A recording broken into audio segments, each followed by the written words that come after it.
É segunda-feira, hein? Hoje é segunda-feira, vamos ver que dia é hoje aqui. Dia 2 de maio. Dia 2 de maio, segunda-feira. São 16 horas e 50 minutos, quase 5 horas da tarde. Uma parte do dia eu estava ligado lá na TV Senado e também na Globo News, acompanhando o depoimento do advogado gaúcho Fábio Medina Osório, que agora está trabalhando com base no Rio, e também de dois procuradores, né?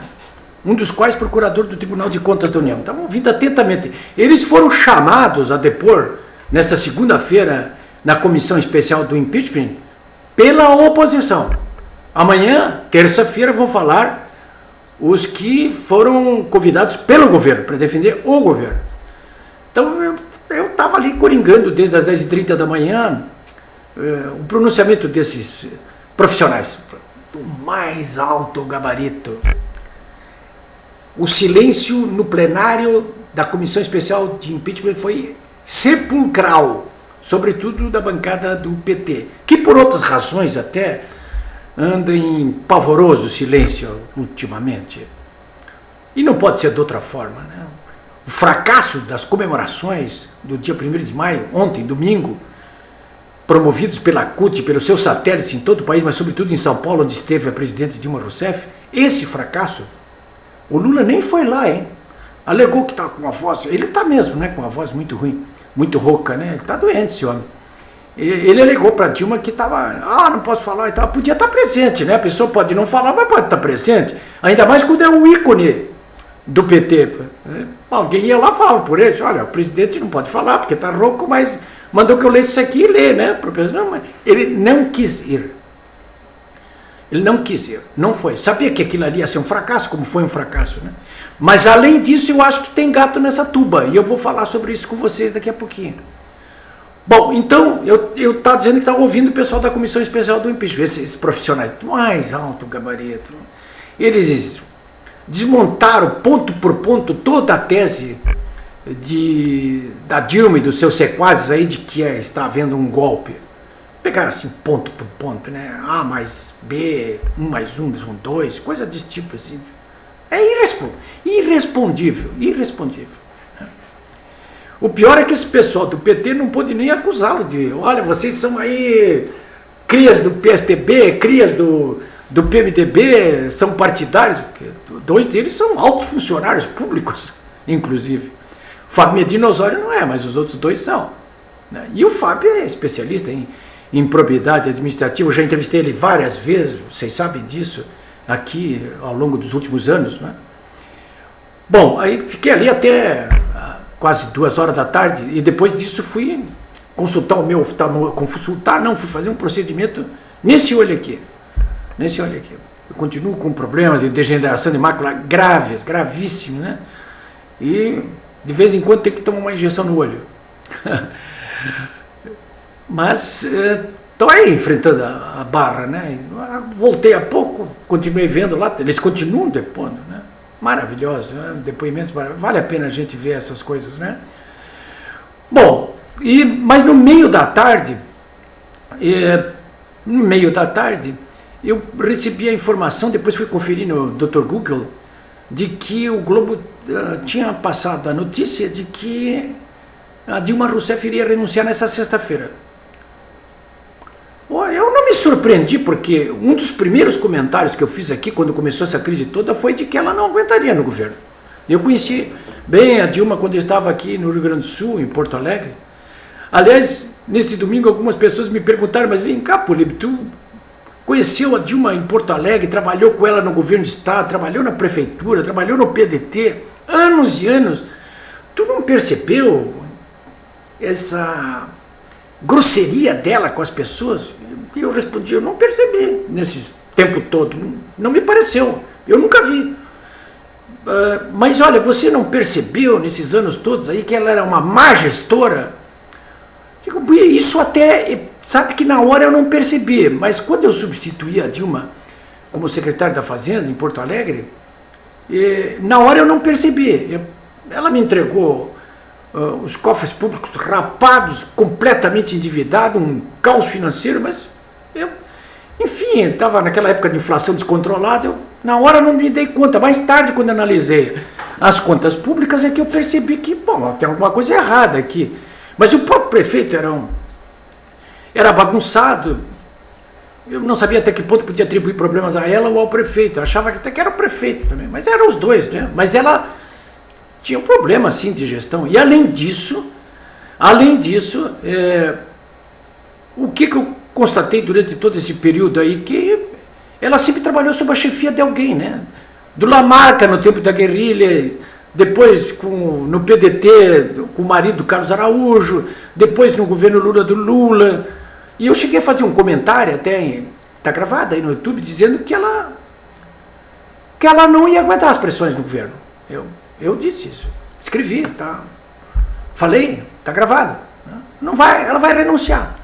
Vai renunciar. Ela não renunciou e todo mundo me cobra agora. Mas você não conhecia. Bom, essa Dilma que está aí, eu não conheço mesmo. Né?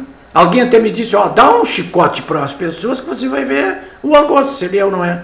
A Dilma é essa aí, deram um chicote para ela e ela virou isso que vocês estão vendo aí. Né? Às vezes dá a impressão de que ela está louca, né? Está uma Maria louca. Bom, e vai renunciar? Bom, o que diz o Globo nessa segunda-feira de tarde? A presidente encaminharia na sexta-feira uma proposta de emenda constitucional para estabelecer eleições diretas para presidente agora ainda este ano, antecipando as eleições. E ali mesmo, no mesmo ato, já pediria a renúncia. Né?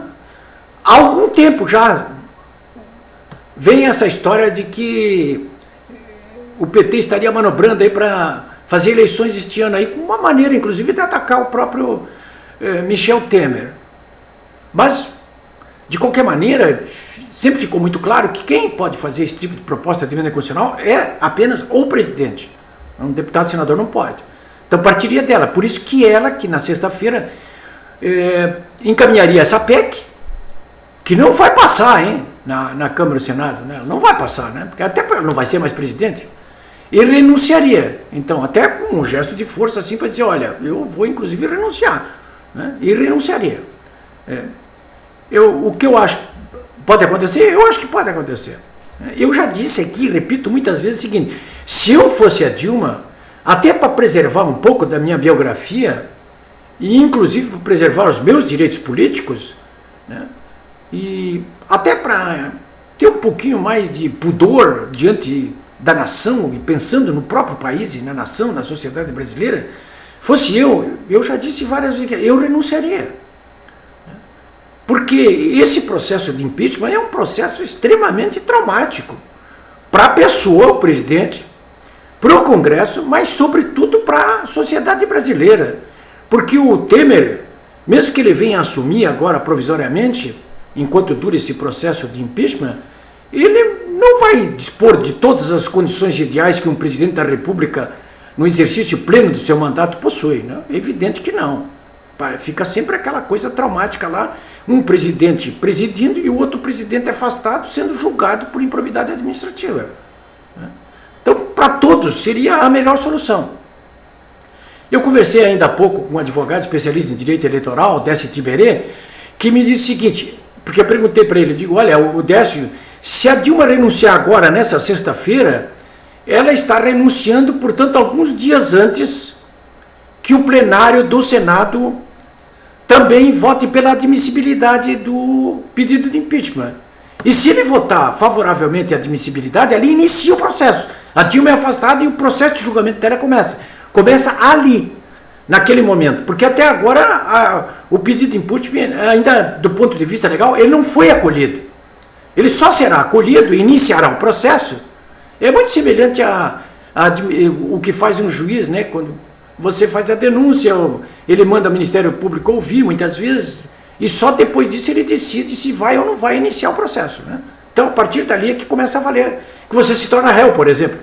Então, a Dilma se tornaria ré, de fato, a partir aí do dia 11 ou 12, quando o plenário do Senado fosse se reunir para aprovar ou rejeitar o relatório da Comissão Especial do Impeachment, que agora, nessa sexta-feira, vai votar pela admissibilidade. Então, já no meio da semana que vem. Se ela renunciar nessa sexta-feira, ela está renunciando, portanto, a uns 4 ou 5 dias antes da decisão por parte do plenário do Senado em que se votaria pela admissibilidade. Portanto, ela renunciaria antes da admissibilidade. O que ela tem a ganhar com isso? Olha, primeiro, que ela vai para a história como uma presidente que renunciou diante de pressões, ou seja, do que for. Né? Mas não vai para a história como uma presidente que foi deposta por crimes de improbidade administrativa. Né? E segundo, do ponto de vista político e pessoal, ela preserva os seus direitos políticos. Se for julgada e cassada pelo Senado, ela perde 8 anos dos seus direitos políticos. Fica inelegível, então não tem direitos políticos durante esses 8 anos. Né? Perde todos os seus direitos. De modo que, até para uma narrativa do próprio PT, me parece que uma renúncia é muito mais aconselhável do que um impeachment. Então, senhores, para concluir, eu queria dizer mais para vocês o seguinte: isso aí também está me cheirando algum acordão aí, sabe? Pode estar cheirando algum acordão aí. Que tipo de acordão? Olha, esse negócio do... Agora eu volto àquela questão do Lula, porque ele não foi na praça pública no dia 1º, né?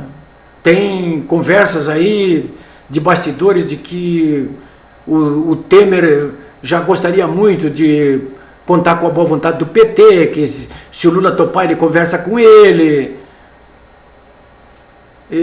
Se é que já não conversou.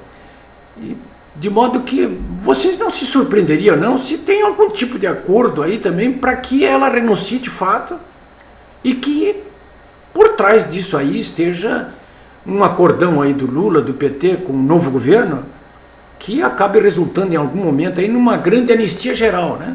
Porque cá para nós, hein, uma grande anistia geral mais adiante interessa praticamente a todos os partidos políticos indistintamente. O Congresso pode, sim, acatar uma proposta de anistia geral. Né? Não seria a primeira na história do Brasil.